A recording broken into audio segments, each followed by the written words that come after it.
Cien años de soledad. Página 29. Audio número 11. De modo que terminó por merecer tanto como los otros el nombre de Rebeca Buendía, el único que tuvo siempre y que llevó con dignidad hasta la muerte. Una noche, por la época en que Rebeca se curó del vicio de comer tierra y fue llevada a dormir en el cuarto de los otros niños, la india que dormía con ella despertó por casualidad y oyó un extraño ruido intermitente en el rincón. Se incorporó alarmada, creyendo que había entrado un animal en el cuarto, y entonces vio a Rebeca en el mecedor, chupándose el dedo y con los ojos alumbrados como los de un gato en la oscuridad. Pasmada de terror, atribulada por la fatalidad de su destino, Visitación reconoció en esos ojos los síntomas de la enfermedad cuya amenaza los había obligado, a ella y a su hermano, a desterrarse para siempre de un reino milenario en el cual eran príncipes. Era la peste del insomnio. Kataure, el indio, no amaneció en la casa. Su hermana se quedó, porque su corazón fatalista le indicaba que la dolencia letal había de perseguirla de todos modos hasta el último rincón de la tierra. Nadie entendió la alarma de Visitación. Si no volvemos a dormir, mejor, decía José Arcadio Buendía, de buen humor. Así nos rendirá más la vida. Pero la india les explicó que lo más temible de la enfermedad del insomnio no era la imposibilidad de dormir, pues el cuerpo no sentía cansancio alguno, sino su inexorable evolución hacia una manifestación más crítica, el olvido. Quería decir que cuando el enfermo se acostumbraba a su estado de vigilia, empezaban a borrarse de su memoria los recuerdos de la infancia, y luego el nombre y la noción de las cosas, y por último la identidad de las personas y aún la conciencia del propio ser, hasta hundirse en una especie de idiotez sin pasado. José Arcadio Buendía, muerto de risa, consideró que se trataba de una de tantas dolencias inventadas por la superstición de los indígenas. Pero Úrsula, por si acaso, tomó la precaución de separar a Rebeca de los otros niños. Al cabo de varias semanas, cuando el terror de Visitación parecía aplacado, José Arcadio Buendía se encontró una noche dando vueltas en la cama sin poder dormir. Úrsula, que también había despertado, le preguntó qué le pasaba, y él le contestó: «Estoy pensando otra vez en Prudencio Aguilar». No durmieron un minuto, pero al día siguiente se sentían tan descansados que se olvidaron de la mala noche. Aureliano comentó asombrado a la hora del almuerzo que se sentía muy bien a pesar de que había pasado toda la noche en el laboratorio dorando un prendedor que pensaba regalarle a Úrsula el día de su cumpleaños. No se alarmaron hasta el tercer día, cuando a la hora de acostarse se sintieron sin sueño y cayeron en la cuenta de que llevaban más de 50 horas sin dormir. «Los niños también están despiertos», dijo la india con su convicción fatalista. «Una vez que entra en la casa, nadie escapa a la peste». Habían contraído, en efecto, la enfermedad del insomnio. Úrsula, que había aprendido de su madre el valor medicinal de las plantas, preparó e hizo beber a todos un brebaje de acónito, pero no consiguieron dormir, sino que estuvieron todo el día soñando despiertos. En ese estado de alucinada lucidez, no sólo veían las imágenes de sus propios sueños, sino que los unos veían las imágenes soñadas por los otros.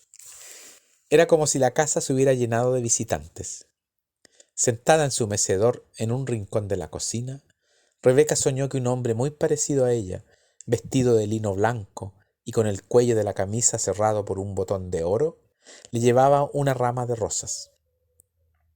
Lo acompañaba una mujer de manos delicadas que separó una rosa y se la puso a la niña en el pelo.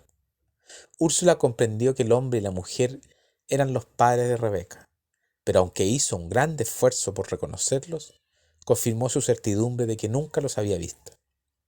Mientras tanto, por un descuido que José Arcadio Buendía no se perdonó jamás, los animalitos de caramelo fabricados en la casa seguían siendo vendidos en el pueblo. Niñas y adultos chupaban encantados los deliciosos gallitos verdes del insomnio, los exquisitos peces rosados del insomnio, y los tiernos caballitos amarillos del insomnio. De modo que al alba del lunes sorprendió despierto a todo el pueblo.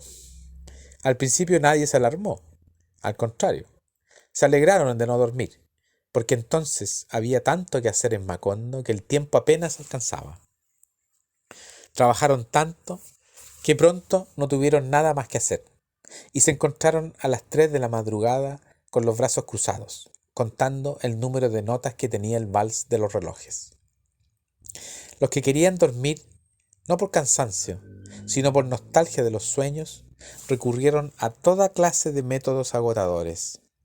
Se reunían a conversar sin tregua, a repetirse durante horas y horas los mismos chistes, a complicar hasta los límites de la exasperación el cuento del gallo capón, que era un juego infinito en que el narrador preguntaba si querían que les contara el cuento del gallo capón. Y cuando contestaban que sí, el narrador decía que no había pedido que dijeran que sí, sino que si querían que les contara el cuento del gallo capón. Y cuando contestaban que no, el narrador decía que no les había pedido que dijeran que no, sino que si querían que les contara el cuento del gallo capón. Y cuando se quedaban callados, el narrador decía que no les había pedido que se quedaran callados, sino que si querían que les contara el cuento del gallo capón. Y nadie podía irse, porque el narrador decía que no les había pedido que se fueran, sino que si querían que les contara el cuento del gallo capón. Y así, sucesivamente, en un círculo vicioso que se prolongaba por noches enteras. Cuando José Arcadio Buendía se dio cuenta de que la peste había invadido el pueblo, reunió a los jefes de familia para explicarles lo que sabía sobre la enfermedad del insomnio, y se acordaron medidas para impedir que el flagelo se propagara a otras poblaciones de la ciénaga. Fue así como se quitaron a los chivos las campanitas que los árabes cambiaban por guacamayas y se pusieron a la entrada del pueblo a disposición de quienes desatendían los consejos y súplicas de los centinelas e insistían en visitar la población. Todos los forasteros que por aquel tiempo recorrían las calles de Macondo tenían que hacer sonar su campanita para que los enfermos supieran que estaba sano. No se les permitía comer ni beber nada durante su estancia, pues no había duda de que la enfermedad solo se transmitía por la boca, y todas las cosas de comer y de beber estaban contaminadas de insomnio. En esa forma se mantuvo la peste circunscrita al perímetro de la población.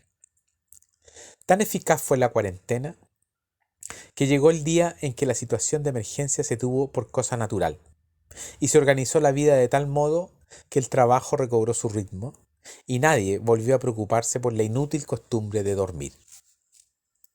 Fue Aureliano quien concibió la fórmula que había de defenderlos durante varios meses de las evasiones de la memoria.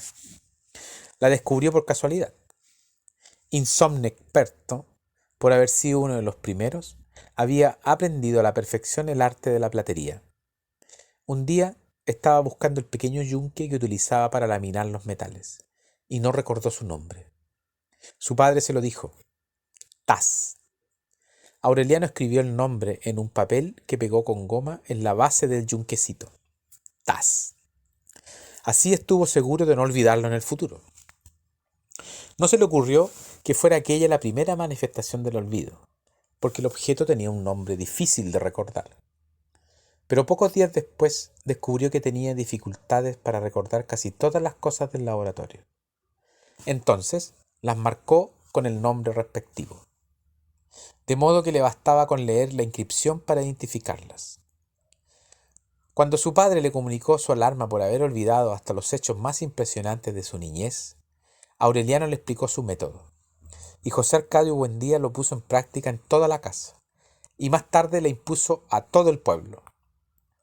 Con un hisopo entintado marcó cada cosa con su nombre: mesa, silla, reloj, puerta, pared, cama, cacerola.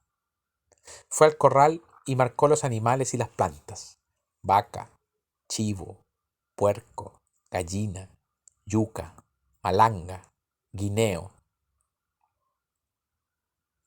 Poco a poco, estudiando las infinitas posibilidades del olvido, se dio cuenta de que podía llegar un día en que se reconocieran las cosas por sus inscripciones, pero no se recordara su utilidad. Entonces fue más explícito. El letrero que colgó en la cerviz de la vaca era una muestra ejemplar de la forma en que los habitantes de Macondo estaban dispuestos a luchar contra el olvido. Esta es la vaca. Hay que ordeñarla todas las mañanas para que produzca leche, y a la leche hay que hervirla para mezclarla con el café y hacer café con leche. Así continuaron viviendo en una realidad escurridiza, momentáneamente capturada por las palabras, pero que había de fugarse sin remedio cuando olvidaran los valores de la letra escrita.